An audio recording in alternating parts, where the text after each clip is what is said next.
welcome to another episode of Silver Linings Talk Show. This is our November episode to honor or bring awareness to diabetes in November. We have with us Dr. Lucille Hughes, President of Diabetes Insights, and the title of this episode is Thrive with Diabetes, Tips and Tricks to Live Well with Diabetes. And I love that so much because I think this is such an important topic. Absolutely, yes. Yeah, so you can tell us a little bit about you. Sure, I'd love to. So I am a nurse first, that's where my doctorate comes in. I have a doctorate in nursing practice, and shortly after I began my nursing career about 40 years ago, I literally fell into the diabetes space and just felt this passion working with individuals at risk for and living with diabetes. And soon after I found this passion, I became certified in diabetes education, then later board certified in advanced diabetes management, just wanted to keep going, and eventually president of the Association of Diabetes Care and Education Specialists in 2023. And that wasn't enough. So I decided that this year, this past June, rather than just being able to help people living on Long Island, that I would open up Diabetes Insights, LLC, so that I could reach people across the country. It's a virtual platform so they can make appointments to work with me, and I can help them thrive and live a long and healthy life with diabetes. I love that we have like the best professional here talk about to an talk about expert. this topic. Right. And certainly let's kind of dive in. I'd like to know, and I'm sure our viewers would like to know, kind of like talk about the differences between pre-diabetes and Sure. type 1 and type 2, and then we throw in a little Gestational. Yeah. See that. So there are different types of diabetes, obviously, but the most popular ones, we talk about pre-diabetes, and then the clinical diabetes, which is type 1, type 2, and gestational. And I think we have some photos to go along with Oh, this great. conversation. Great. Yeah. So in type 1 diabetes, we'll start there. That's actually an autoimmune disease. So similar to like lupus or rheumatoid arthritis, where the body turns on itself. It really does. Something gets in, and it sounds vague, right? It sounds like, oh, what is this something? We don't know, because if we did, we'd have a cure. Right. So something gets in and looks at the beta cells, which are the cells that make insulin, and says those are foreign objects and starts to kill them off. Here we have That's the picture of life the cycle. life cycle. Yeah. So what you see there on the left is we know these individuals are exposed to something, right? This invasion. And as we move along, they build autoantibodies. And when they get to that stage 2 of type 1 diabetes, so it can get a little bit confusing, that's where we have now found a treatment that could postpone. It's not a treatment as a cure, but we can postpone the development of stage 3, which is clinical diabetes. So we're working on that, and that's why it's really important that individuals with type 1 diabetes, they have their family members screened, because we want to catch them at this very early stage so that we can postpone the onset of stage 3, but also we want that smooth landing. Unfortunately, many times with type 1, they end up in what's called diabetic ketoacidosis, which is a hospitalization, and it's a critical condition that could affect mortality later on. So we want to prevent that. So that's type 1 diabetes, and actually 5% of individuals with diabetes have type 1. 95% have type 2. That's hereditary. And that actually starts off with pre-diabetes, which a lot of people don't understand. That's such a huge perspective that you've just given us. Yeah. Just to know the difference, because I don't think a lot of people would know that. And think about this, 38 million people have diabetes. 98 million people have pre-diabetes. Wow. Okay, those individuals are going to eventually have type 2 diabetes if they don't do some kind of action. And what I mean action is we want to encourage weight loss. We want to encourage healthy, mindful eating, which we'll talk about in a little bit. We want to encourage physical activity. Notice I didn't say exercise, because that seems to be like a bad word these days. We say, can you be more physically active? So it's all about, the correct language that we want to use in diabetes today. Sure. So pre-diabetes, unfortunately, has been referred to as borderline for so many years. And if you think about adults, we don't do something when we think, oh, it's borderline, we're on the good side, right? We don't put ourselves on the other side. So words and language such as borderline does not help people. Language matters. It matters in everything. Yes. So we want to encourage people with pre-diabetes, obviously, to work with someone like myself, a certified diabetes care and education specialist, but seek help to improve their life to prevent type 2. And then, of course, we have type 2 diabetes, which we know is pandemic, right? There's so many people living with type 2. 95%. We do. And that, again, is hereditary. So it's not that, when people say, oh my gosh, I should have listened to, my doctor, I should have lost weight, I should have done this, and now I have type 2, and they start blaming themselves because they may be overweight, they may have other comorbidities, when in fact, you were born with that gene. Something made it express itself at a certain part in your life. So we just want to bring out the positive side to having diabetes rather than just always looking at the negative. Yeah, Diane, I think you wanted to kind of mention something about that. Well, that is near and dear to my heart because my husband has the type 2 diabetes. And you had mentioned in our conversation earlier that there's actually a positive side to type 2 diabetes. And I love that because I've never heard of that before. Can you tell us about what's the positive side to type 2 diabetes? Absolutely. And I try to really, again, focus on that when working with individuals because, nobody wants to have diabetes, let's be honest. And they're going to say, well, sign me up for that. That's something I want to get in my life. No. Yeah, right. But what I try to do when I'm working with individuals is to say, well, let's look at your life right now. What brought you to see me or what brought you to that diagnosis of type 2 diabetes? Many times, again, they have weight to lose. They're not physically active. They might have high blood pressure, high cholesterol. And when they start working with someone like myself or a coach, right, and we look at ways to improve positive behaviors, not, they're life-changing, but they're not difficult. They just need to be done. Eating, mindful eating, we don't call it a diabetes diet because there is no such thing of it. But mindful eating, being more physically active. And when they start doing that, they become a healthier version of themselves. Their diabetes is better managed. And my message to those individuals is, now that you have type 2 diabetes, that brought you here to start making changes. You're gonna live a long and healthier life with diabetes than you would have without it. So that is thriving. That's thriving. I really like that perspective because we don't want to call it a wake-up call either. We just want to call it maybe it brought them an opportunity to call to action. Yeah. And it called them to make actions that are going to pay off positively. Yes. Yes. Yes. Yes. That's And awesome. we had also had a conversation about GLP-1s being one of those tools that can potentially truly help them in their weight loss and journey. Absolutely. Yes, in the journey. Absolutely. Yes. I like that it's called when I think about where I was 40 years ago, so when I started in diabetes, we had insulin and we had 2 classes of medications, which were, a class called sulfonylureas and TZDs, which is glitazones.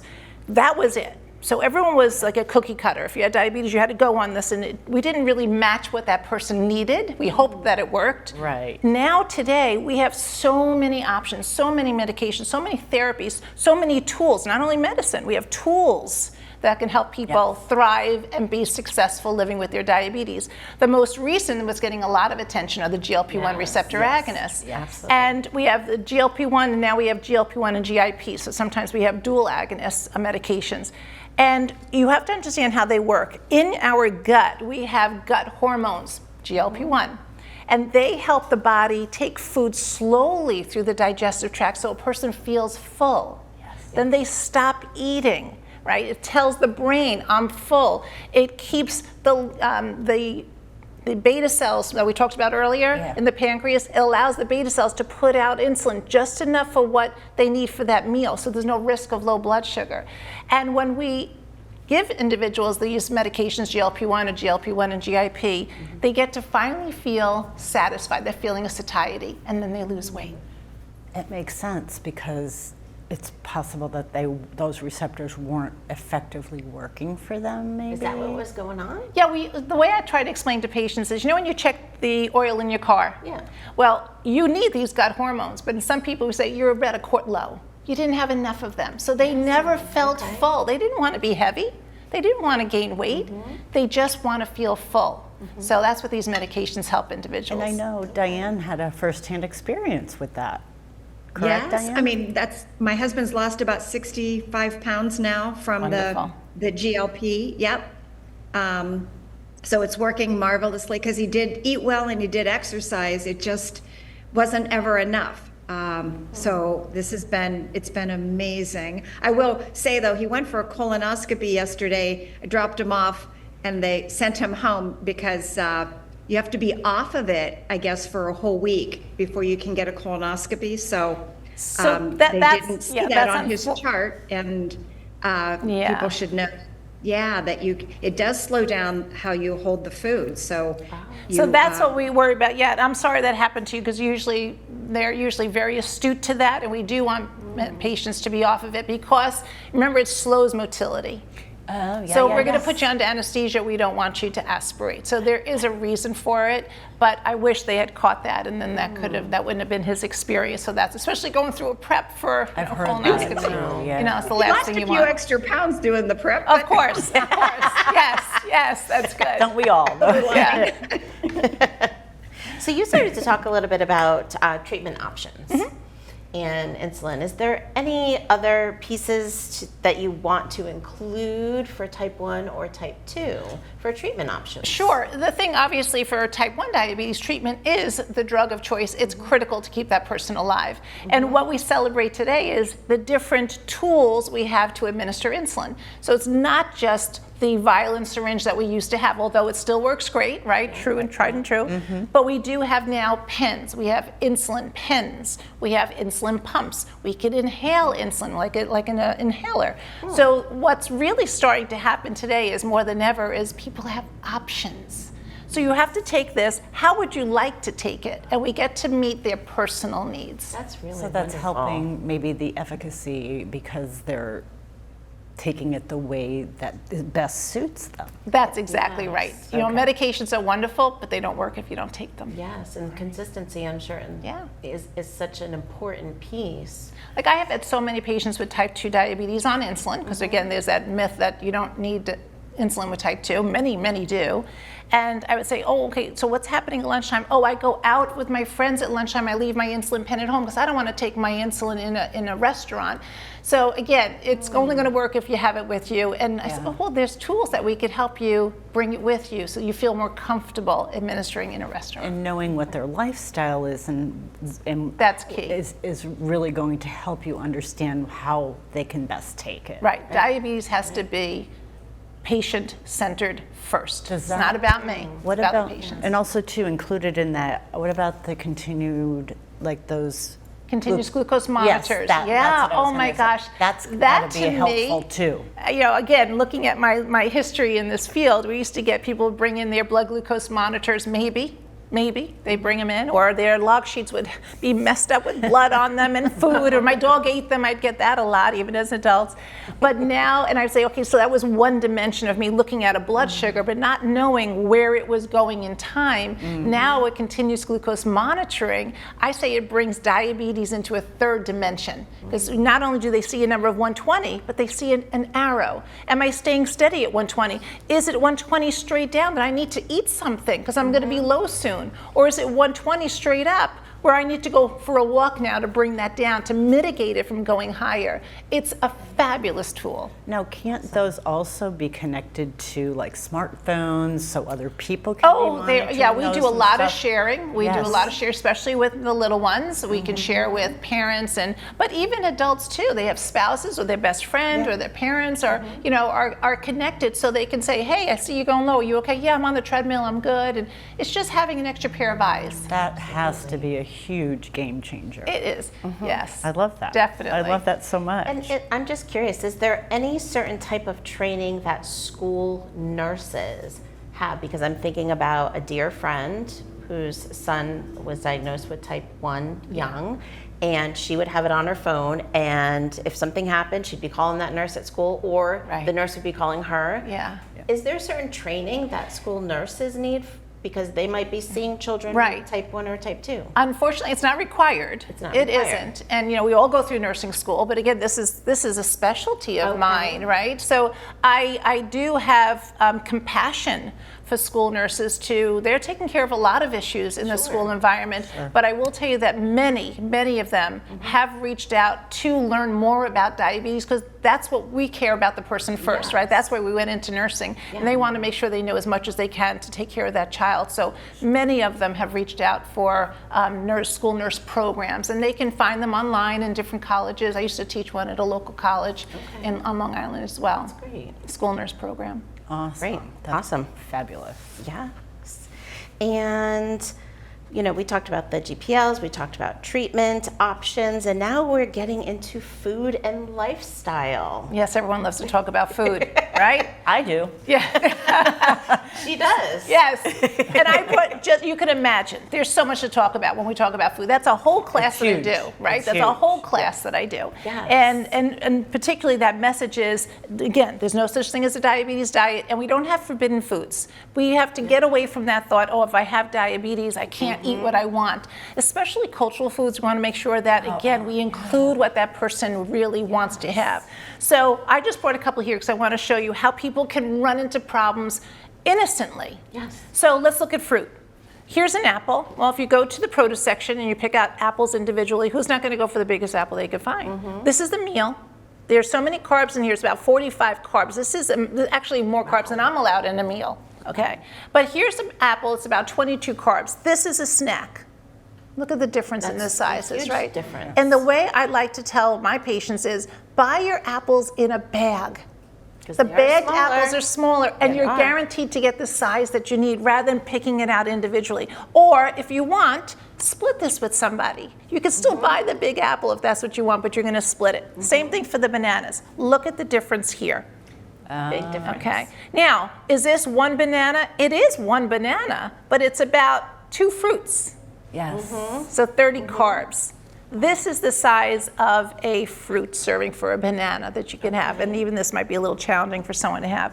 Grapes, this is another one that my patients usually, they say, you know what? I just bought them Lou, yesterday." if I stop at 12, I'm not going to even start, because I'm not going to start at 12 and stop at 12. But this is a serving size for grapes. Okay. This is the equivalent to a cup of blueberries, a whole cup of blueberries. Now freeze these. This is a wonderful snack that will last you a while. So that's how you can extend There's that. probably more sugar in grapes, though, right? So again, is- it's not about the sugar per se, it's the portion size, right? Got it. All fruit is fruit sugar. It doesn't have protein or fat. So Got every it. fruit is fructose. But how much of it is a serving size? Yep. Yep. Yes. Got it. And I brought a couple of potatoes because people think they can't have potatoes. Again, you can have whatever you want. But when you look at different potatoes, this is a sweet potato.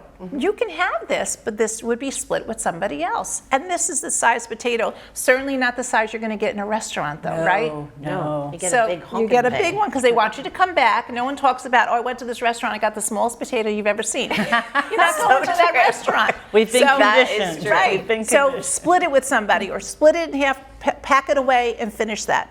But I have to spend some time on bagels, Yes.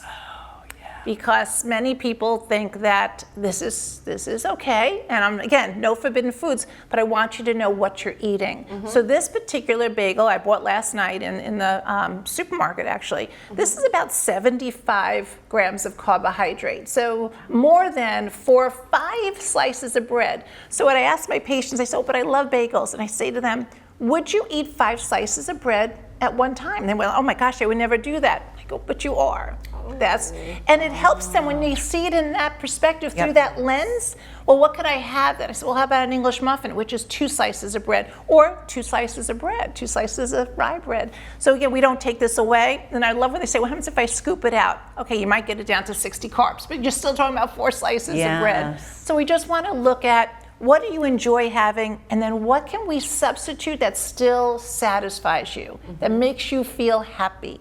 That's the most important thing. That's our goal. I love that because it's an education, but you're not omitting. No, And no. that's what's, because then they're winning, because there's not a no, you can't. It's Yes. this is how you can. And nobody can Yes. stick to that kind of a diet.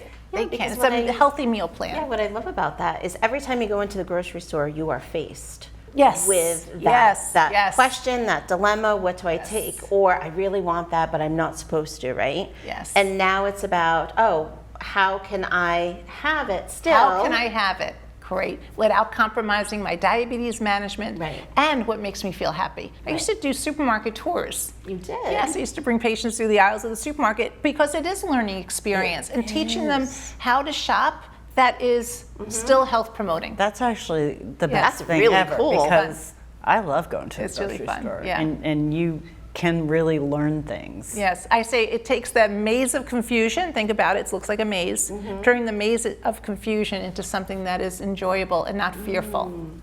Absolutely. So Lucille, would a lean protein be better to add with a half of an apple? So when we add protein and fat to anything, it's going to, first of all, it's going to fill us up, right? It's going to take away from the amount of carbs that you might want to put in that meal. So yes, having this apple with peanut butter, with some cheese, with your sandwich for lunch, not just alone as a snack. We want to avoid having fruit alone. We want to pair it. It's a synergistic approach Yes. in a Yes. way. Yeah. Exactly, I exactly. recently did a little talk on that myself. Good. And I really believe that that's important too, because if we're satiating ourselves, then we're not turning around and going, what else can I eat? And Right. then we're in a pinch and we're not making Right. smart decisions. That's exactly a it. smart decision, Yeah. right? It's absolutely true. Awesome. So another topic that I think is very important to discuss regarding diabetes is alcohol. Oh, okay, sure, sure. Again, we want to be mindful of alcohol. I'm certainly not going to say you can never drink, because people will have some issues with that if they want to. Yep. So we say, how can I teach you how to drink safely? And the thing behind alcohol is to remember that there's a lot of different types of alcohol, so there's many different types of carbohydrate content in each of them. Sure. For instance, a Diet Coke, a vodka and Diet Coke is going to have less amount of carbs than maybe a sweetened drink, a martini, right? Like that has all this fruit juices in it. But the real key to alcohol, the message that we want to get across is what alcohol does when you take it in, it actually turns off the liver's response to put out sugar to save your life. So if someone were to not eat, maybe they took their insulin, they're waiting for the table in the restaurant, they're having a cocktail, and if their blood sugar is going low, that cocktail is going to prevent their body from saving itself. So we want to say, if you're going to have a glass of wine or whatever alcohol, have it with pretzels, have it with your dinner. Yes. So then you lessen that risk of low blood sugar. And it tastes better that way anyway, Sure, sure, good, good. in my opinion. I didn't even know that. So I think that that's a really important piece that probably a lot of people do And not know that. didn't you mention something about Prosecco? People think that that's a really good thing to sip on, but it might not be for diabetics, right? Well, again, everything needs to be sampled and tested, which my patients love that. Like, what, you're allowing me to have pizza, you're allowing me to have some Prosecco? Yes, but you have to realize that that has more sugar in it. Yes. So let's see how your blood sugars respond when you drink it. Right. And we don't get upset when their blood sugar goes up. Again, we try not to assign any emotion to blood sugar. Yeah. It's about learning. So I say, oh, my blood sugar went to 350, so we might not want to have that again. Right. That's what we learned from that. That was me, Diane, by the way. Yeah. Prosecco is made from the Glera grape, and that just has a higher sugar content than many other Right. grapes. So Okay. that's versus cava versus maybe a sparkling wine. It's just a very high sugar content grape. That's and as you said, some people may respond to it very Yeah. differently. And what they're having with it. right, Right, exactly. Right. Exactly. Can you believe we are down to a minute? No, we're not. Wow, that went so fast. I feel like we could Yeah, talk all day, yeah. right?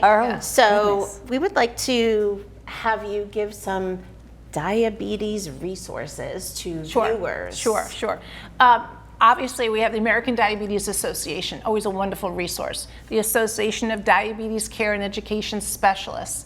Beyond Type 1. There's Breakthrough T1D, which used to be Juvenile Diabetes Foundation. And of course, Diabetes Insights LLC, my company as well, is a wonderful resource. I have free classes on that website for individuals to take, and they could also book an appointment to work with me. First visit is complimentary, and it's also there for professionals. So if you are a professional in the field, whether you're a healthcare professional or a certified diabetes care and education specialist, there's classes there for them to continue their learning. I love that. What is your website?